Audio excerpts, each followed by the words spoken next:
Welcome to Ravindra IAS.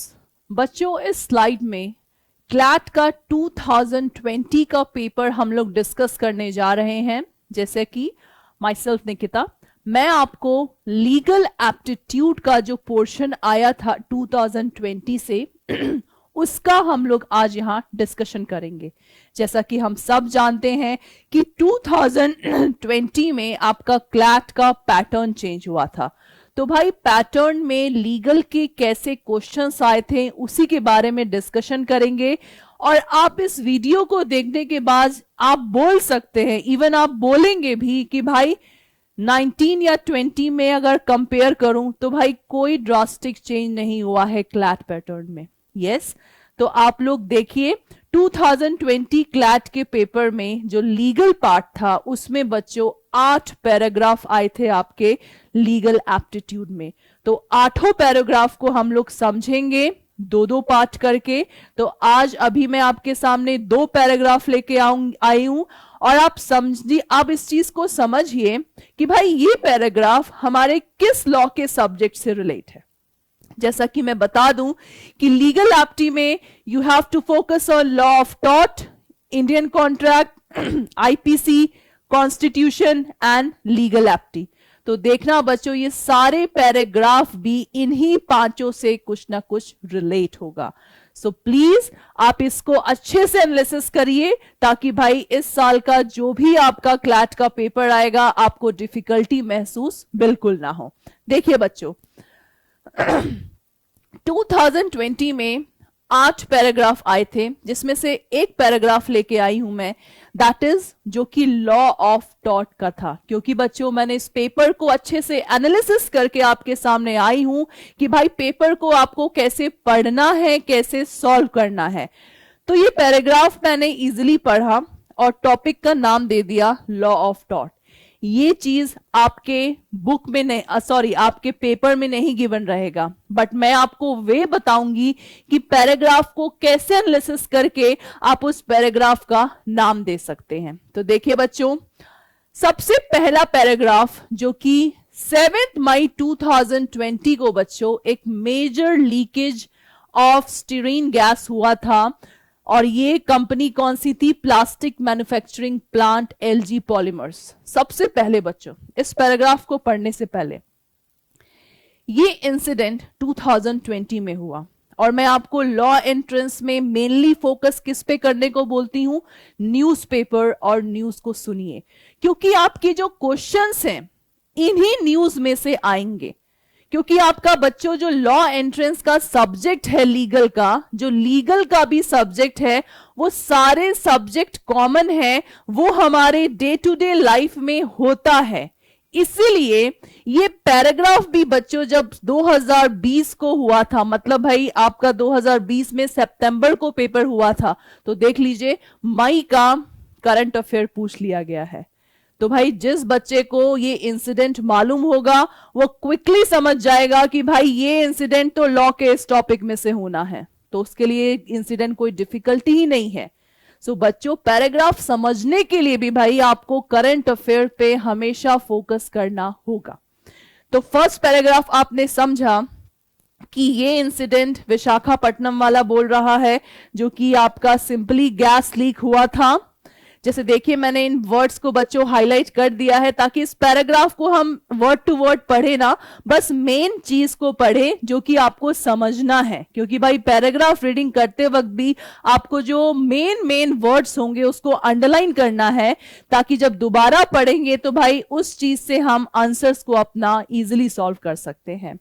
तो ये बच्चों मिसमैनेजमेंट ऑफ फैक्ट्री हुआ था। फैक्ट्री वर्कर्स मतलब जो उस कंपनी के वर्कर्स थे उन्होंने बट ऑब्वियस मैनेज ढंग से नहीं किया होगा, जिससे कि गैस लीक हुआ और भाई कई लोग मारे गए। Turning the city into gas chamber and stearin gas था। Done, that is a first para. Okay, अब इसी पैराग्राफ में आपका पहला प्रिंसिपल दिया था पॉल्यूटर पेज प्रिंसिपल। सो बच्चों अगर आपने टॉर्ट का सब्जेक्ट पढ़ा है तो भाई टॉर्ट में ये प्रिंसिपल है जो कि यहां पे गिवन है आपके टेस्ट में।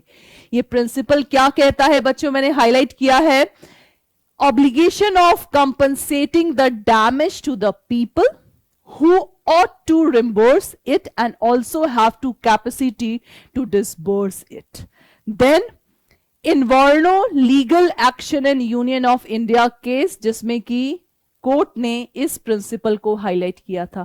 तो बच्चों इस नाम से ही मालूम हो रहा है कि भाई जो हमारे एनवायरनमेंट को पोल्यूट करता है, जो पर्सन इससे इफेक्ट होता है, उसको क्या क्या कंपनसेशन मिल सकता है और भाई उस अपोजिट पर्सन को क्या पनिशमेंट मिल सकता है according to the this principle. Principle का मतलब what is a doctrine. Okay, now second principle है प्रिंसिपल ऑफ स्ट्रिक्ट लायबिलिटी। तो बच्चों ये भी आपका टॉट का टॉपिक है, strict liability and absolute liability.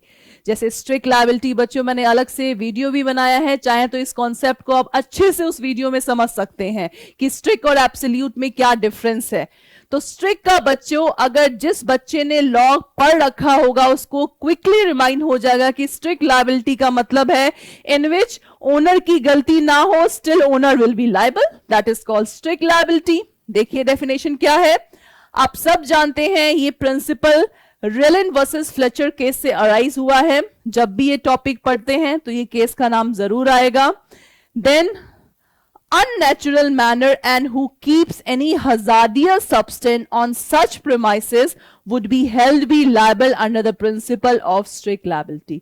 इस केस को अगर आपको रिमाइंड हो तो बच्चों इस केस में क्या हुआ था, सिंपली जो वाटर रिजर्वियर बन रहा था कॉन्ट्रैक्टर ने बनाया रेलन के कहने से।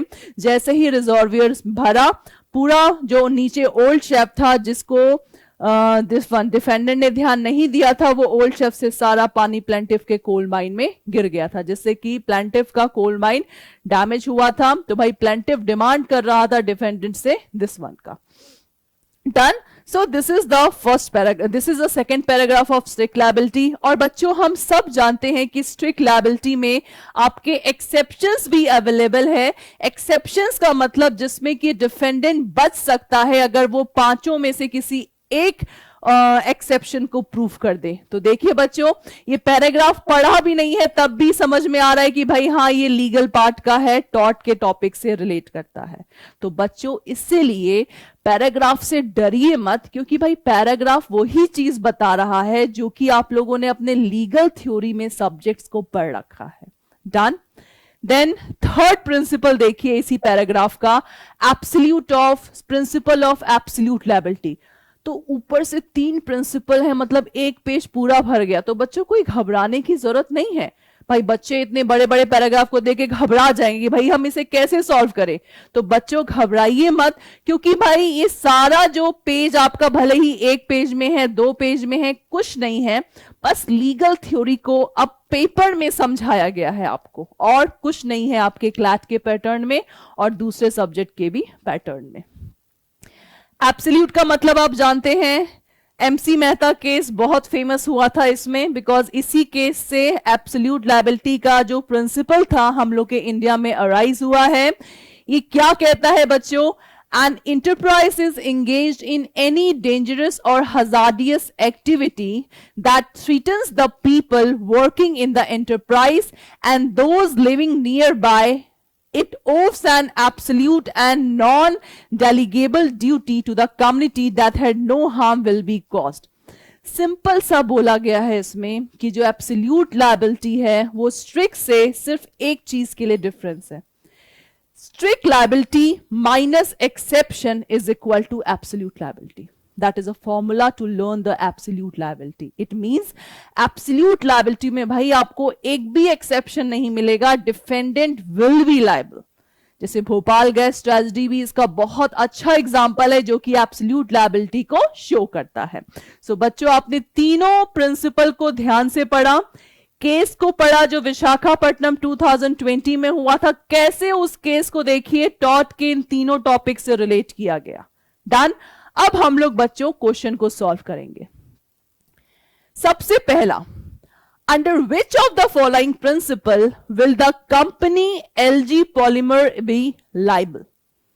तो बेटा विशाखापट्टनम का जो ऊपर फैक्ट था उसमें हमने देखा कई लोग डैमेज हुए, देन स्ट्रिक्ट लायबिलिटी भी इंपोज होगी, एब्सोल्यूट लायबिलिटी भी इंपोज होगी, लेकिन अगर भाई स्ट्रिक्ट में एक्सेप्शन को प्रूव कर देगा तो वो बच भी सकता है। तो इट मींस बच्चों इस केस में हम लोग का तीनों प्रिंसिपल अप्लाई हो रहा है। So that's why all of the above will be the right answer. क्योंकि बच्चों हमने तीनों प्रिंसिपल को समझा, तो तीनों प्रिंसिपल इस केस में अप्लाई हो सकते हैं, या तो ये, या तो स्ट्रिक्ट, या तो absolute. Done. Then next question. As per the polluter principle say, LG Polymer will be liable to pay. अब मैं ये जो कंपनी है जहां की ये सारा घटना हुआ विशाखापट्टनम में, ये किसको भाई कंपनसेशन पे करेगी? तो देखिए सबसे पहला ए ऑप्शन क्या है, amount of money for restoration of environment only. मतलब एनवायरमेंट को जितना अफेक्ट हुआ है कंपनी सिर्फ उसी को पे करेगी। सेकेंड क्या है, amount of money for restoration of environment and compensation to the individual who suffer the loss. Second में क्या बोल रहा है, एनवायरमेंट को भी पे करना है, पे करेगी, और इंडिविजुअल जो लॉस हुआ है जिनका, उनको भी पे करेगा इस प्रिंसिपल के अकॉर्डिंग। सी क्या बोल रहा है, compensation to the victim only. Victim मतलब जो पर्सन आपका इंजर्ड हुआ है। और तीसरा, चौथा क्या कह रहा है, none of the above.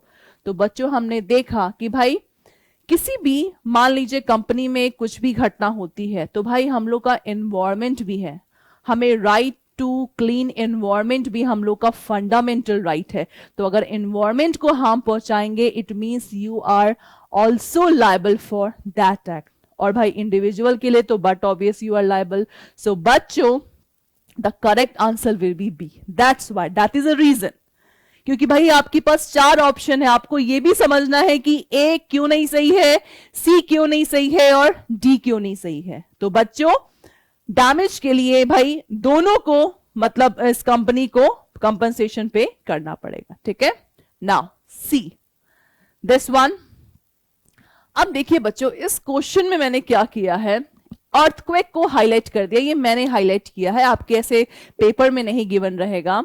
A company ABC limited, अब देखो बच्चों ये जस्ट एक आपका प्रिंसिपल है, मतलब जो फैक्ट है ये गिवन है। एक कंपनी है एबीसी लिमिटेड केमिकल प्लांट का, that is city of Azad Nagar, due to earthquake. Earthquake का मतलब नेचुरल डिजास्टर आया है। ऑन जुलाई 2020 क्या हुआ इस अर्थक्वेक से, the wall reactor in the plant get damage due to which the operator could not properly transport the hazardous gas for chemical refrigeration resulting in the gas leakage. मतलब ये जो incident हुआ है सिर्फ एक चीज अप्लाई करिए, अर्थक्वेक से हुआ है, मतलब डिफेंडेंट का भी भाई कोई रोल नहीं है इसमें। ठीक है, then The gas leakage resulted in the death of 12 workers. 12 workers का डेथ भी हुआ। अब तो देखिए चार ऑप्शंस में which one will be the best option? A. ABC Limited can be liable under the principle of strict and absolute and polluter pays principle as well as, मतलब पहला कह रहा है कि तीनों प्रिंसिपल अप्लाई होंगे।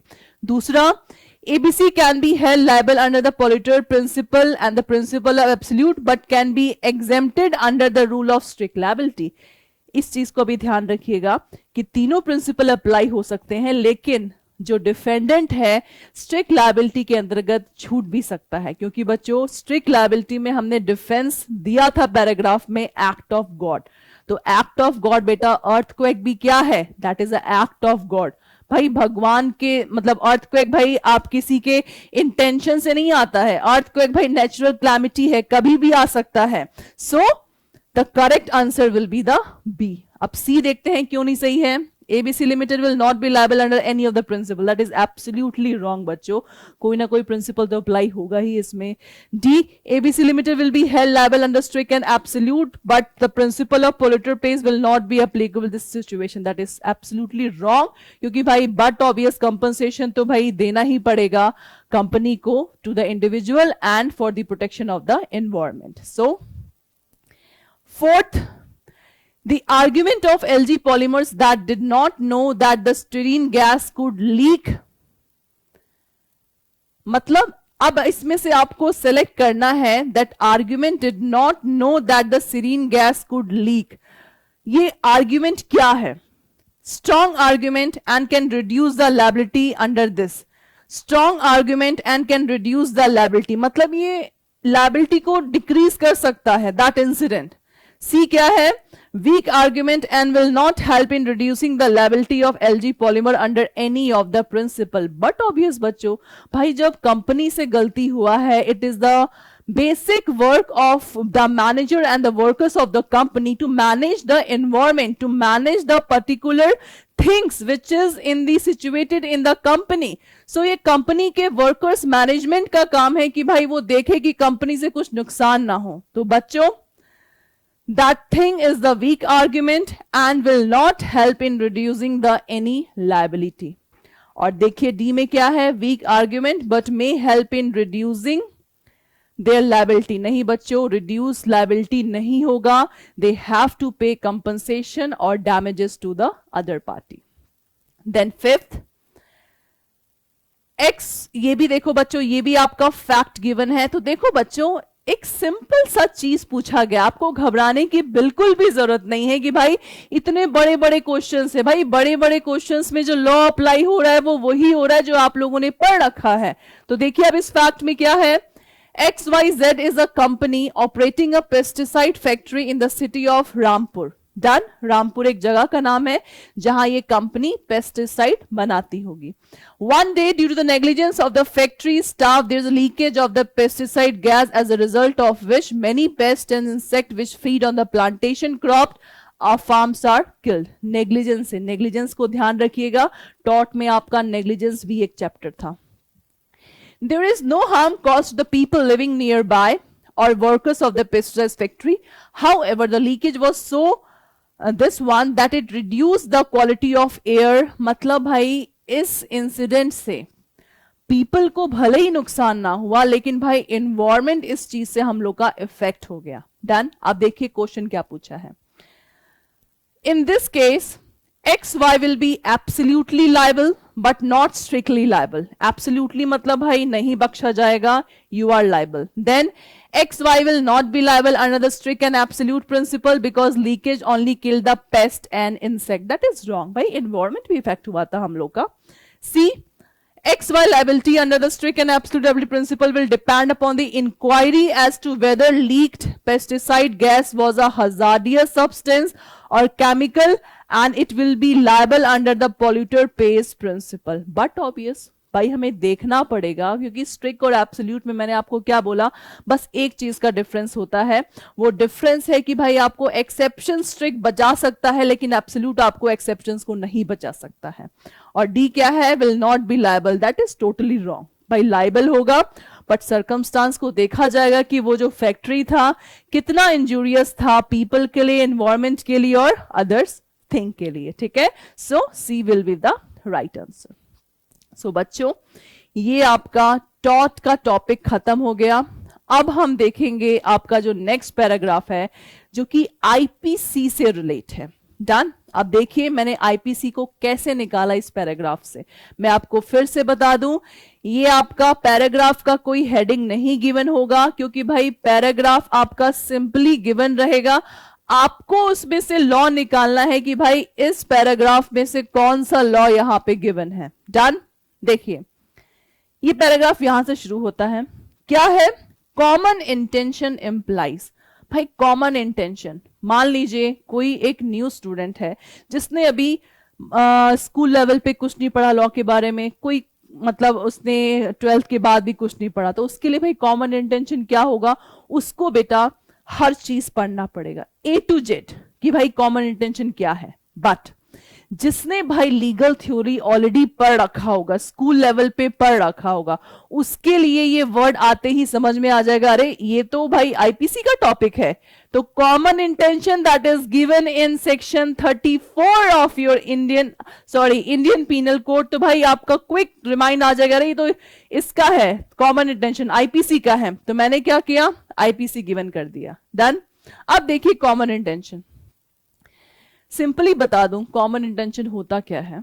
कॉमन इंटेंशन मींस सपोज 5 लोग हैं, 5 लोगों ने इंटेंशन बनाया, एक कॉन्स्पिरेसी बनाई कि हमें एक बैंक को लूटना है। डन, 5 का एम है, मोटिव है बैंक को लूटना।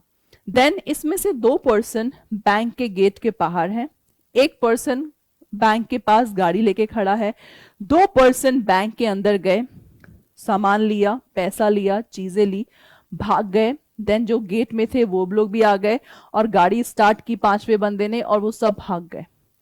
तो अब बताइए क्या इस इंसिडेंट के लिए कौन कौन लायबल होगा? क्या पांचों लायबल होंगे क्या, या जो 2 पर्सन जिन्होंने पैसे लिए, या सिर्फ कोई भी लायबल नहीं होगा? सो दैट इज बच्चों कॉमन इंटेंशन।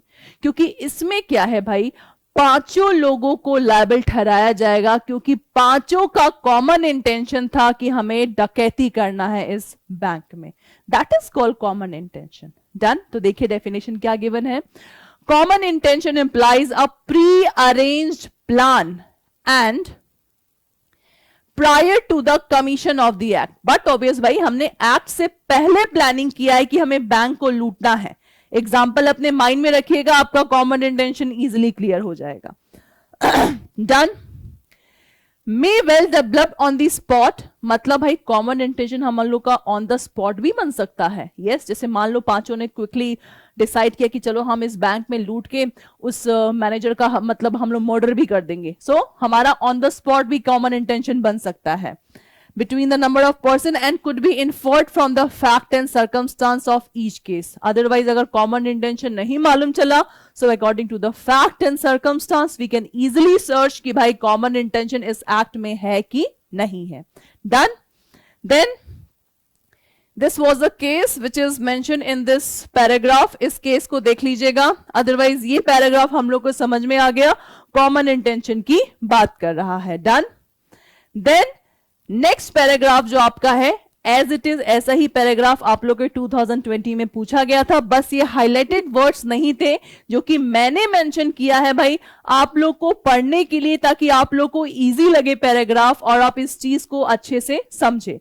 तो नेक्स्ट आपका है common intention and similar intention में डिफरेंस। तो देखिए पैराग्राफ में दोनों का क्या डिफरेंस दे रहा है।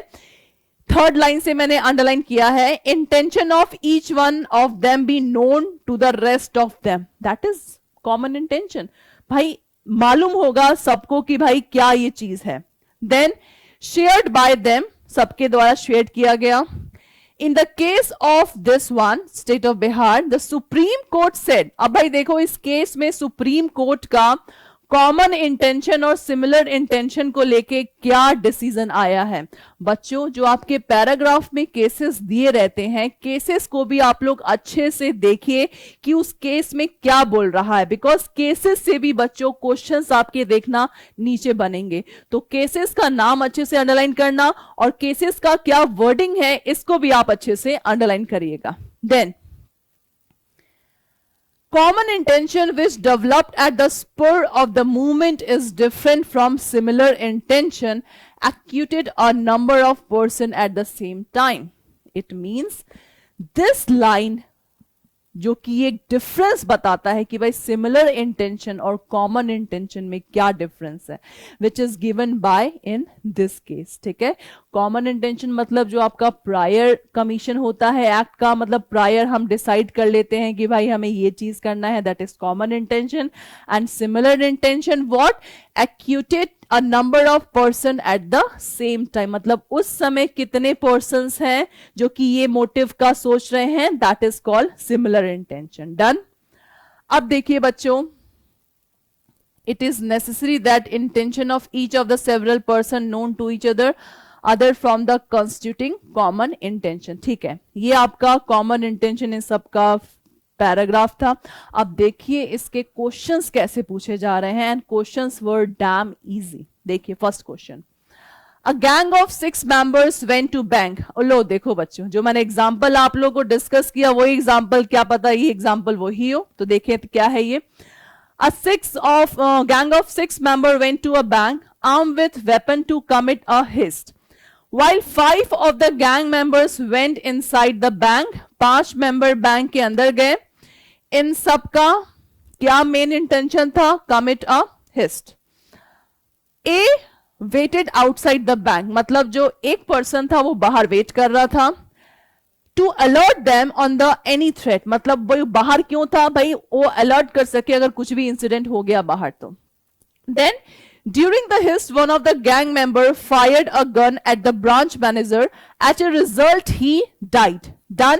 Then all the 5 escaped, but Mr. A was caught and arrested. Now choose the most appropriate option as per of the principle that is given. So बच्चों, इस पैराग्राफ को हम लोगों ने देखा, ये एग्जाम्पल जो मैंने आपके सामने मेंशन किया था. तो अब देखिए पहला क्वेश्चन क्या है. Now choose the most appropriate option as per the principle stated in above passage. मतलब इस पैसेज में चारों ऑप्शन में से कौन सा आपको सबसे करेक्ट आंसर आपको मैच करता है. तो फर्स्ट वन क्या है. Mr. A is not liable for murder as he was outside the bank and was no common intention. भाई एक पर्सन को बचा रहा है. Mr. A along with all the member of gang are liable for the murder as there was common intention. Only that person is liable for murder who actually fired the gun. Only A is liable for the heist and no other offense. तो बच्चों हमने इस example में देखा, ये वही bank वाला example है भाई. बैंक में लूटना और एक पर्सन का मर्डर करना, अगर पांचों का इंटेंशन है और भले ही एक पर्सन मर्डर करता है, स्टिल बच्चों पांचों पर्सन इसमें लायबल होंगे. So in that case the B will be the right answer, that A along with the other member of the gang are liable for the murder as there was commission of this one, common intention. Done. Then okay, उसके बाद ये देखिए, Raman and Raghav were riding on a motorcycle on a busy street. ध्यान से देखिएगा. Suddenly Aman, मतलब एक third person, bumped into their bike. A heated argument started between the three of them. तीनों के बीच थोड़ा भिड़ंत हो गया. While Raghav started abusing Aman. अब देखो बच्चों, तीनों बाइक पे अपने अपने जा रहे हैं, ये दोनों एक साथ जा रहे हैं. कोई यहां कॉमन इंटेंशन की बात नहीं कही गई है कि भाई अगर मान लो फ्यूचर में कोई हमारे बाइक के आगे आ गया तो हमें क्या करना है, ऐसा कुछ अभी पैराग्राफ में गिवन नहीं है. आर्ग्यूमेंट हो गया राघव का अमन के साथ. रमन ने क्या किया, हिट किया अमन को. भाई राघव अलग से लड़ाई कर रहा है, इसी बीच रमन ने हिट किया अमन को रॉड से and the consequence he died, वो मर गया. Now choose the correct option. अब भाई आप बिना आंसर देखे आपको आंसर मालूम चल गया होगा कि भाई जब दोनों का कुछ भी कॉमन इंटेंशन नहीं था, एक जस्ट भिड़ रहा था, एक ने मर्डर कर दिया, क्या दोनों मर्डर के लिए लायबल होंगे? देखिए ऑप्शन क्या है. Both Raman and Raghav are liable for the murder. That is absolutely wrong. भाई दोनों liable नहीं होंगे. Then Raghav is not liable for murder as there was no common intention to kill Aman. That is the correct answer. Because भाई कोई common intention नहीं था, उसने just एक sudden provocation के क्या किया, उसने उसका अमन का murder कर दिया. No one is liable. That is wrong. Only Raghav is liable for murder as he started abusing अमन. मतलब ये रीजन दिया है, that is totally wrong. So the correct answer will be B1. तीसरा क्वेश्चन देखते हैं. After reading the passage which of the following is not correction in relation to the difference between common and similar intention. तो अगर आप लोगों ने जो case मैंने हाईलाइट किया था, केस में जैसे कॉमन और सिमिलर इंटेंशन का डिफरेंस बताया गया था, तो ये क्वेश्चन बच्चों उसी केस से रिलेट है. तो देखिए क्या है इसमें से कौन सा that is not the correct. हम डी से स्टार्ट करेंगे. The boundary between similar and common intention is very fine and may sometime overlap. That is true, जो कि गिवन था उसमें. देखिए मैं कोई भी चीज इसमें अपने मन से नहीं बोल रही हूं, ये सारा चीज आप लोग के पैराग्राफ में गिवन है बच्चों. Next, in order to determine the existence of similar and common intention one must analyse the fact and circumstance of each case. ये भी बच्चों लाइन गिवन था आप लोग के फैक्ट में. Then next, under the common intention each one of the offender is equally liable for the offense, but under similar intention each of the offender is differently liable. That is absolutely true. Then similar intention is developed prior to the commission of the offense, but common intention is developed only at the time of commission of the offense. दोनों opposite बात बोल रहा है. मतलब common intention में ये है, similar intention में ये wordings होनी चाहिए. So बच्चों that one will be the not correct option. Now coming toward the last one, ये आपका 5वां क्वेश्चन है। Mister X and mister Y enter into a house at night to commit the theft. Okay, X Y क्या किए, एक house में गए रात में चोरी करने के लिए। While committing theft, Mr. Y committed sexual assault on a minor girl of the age of 11. तो बच्चों पैराग्राफ के ऊपर कहीं नहीं गिवन है कि दोनों का कॉमन इंटेंशन था, सिंपली गिवन है कि ये दोनों कहां गए, चोरी करने के लिए। मतलब Y ने अपने मन से, अपना इंटेंशन था उनका कि भाई सेक्सुअल असॉल्ट करना। Identify the offence of x, x ने भाई किसके लायबल है, देखिए both theft and sexual assault there is a common intention, that is absolutely wrong क्योंकि उन लोगों का common intention चोरी करने का था। next, only theft as there was similar intention, that is also wrong। only theft as Mr. X had different intention from Y, that is absolutely right and he would not be liable for any offense, ये तो बिल्कुल ही गलत है। so the correct answer will be X will be liable only theft as Mr. X had a different intention from the Y, क्योंकि Y ने क्या किया था भाई, Y ने सेक्सुअल आपका असॉल्ट किया था, तो भाई Y इसके लिए लायबल होगा, लेकिन जो X पर्सन है वो सिर्फ चोरी के लिए लायबल होगा। डन, क्योंकि भाई इस फैक्ट में कोई आपका कॉमन इंटेंशन नहीं है। Then that is the last question. Which of the following statement is correct in relation to the difference between common and similar intention? Same बच्चों वही केस को आप दोबारा पैराग्राफ में देखेंगे। देखो बच्चों मैं आपको इसमें बता भी रही हूं कि भाई कौन सा पैराग्राफ में कैसे क्वेश्चंस पूछे जा रहे हैं। तो बच्चों जितने भी क्वेश्चंस हैं सारे के सारे आपके बट ऑब्वियस उसी सब पैराग्राफ से पूछे जा रहे हैं। तो देखिए इसमें से कौन सा डिफरेंस बताता है दोनों का। The intention of the accused and co-accused can be inferred from the fact and circumstance. That is true. भाई हम fact और circumstance से मालूम कर सकते हैं कि common intention क्या है, similar intention क्या है। Under common intention, it is considered that all the accused have jointly committed the offense. That is true. And jointly liable. That is also true.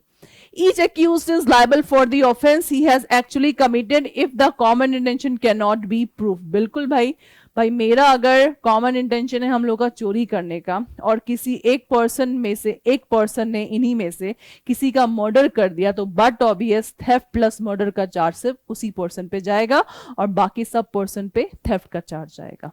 Done, so the correct answer will be the all of the above. So बच्चों ये CLAT का जो 8 paragraph आए थे उसमें से ये 2 मैंने आज के सामने सॉल्व कर लिया है। इसी तरह हम सारे पैराग्राफ्स को सॉल्व करेंगे। So if you have any doubt regarding any question you can easily comment on the Ravindra IAS website.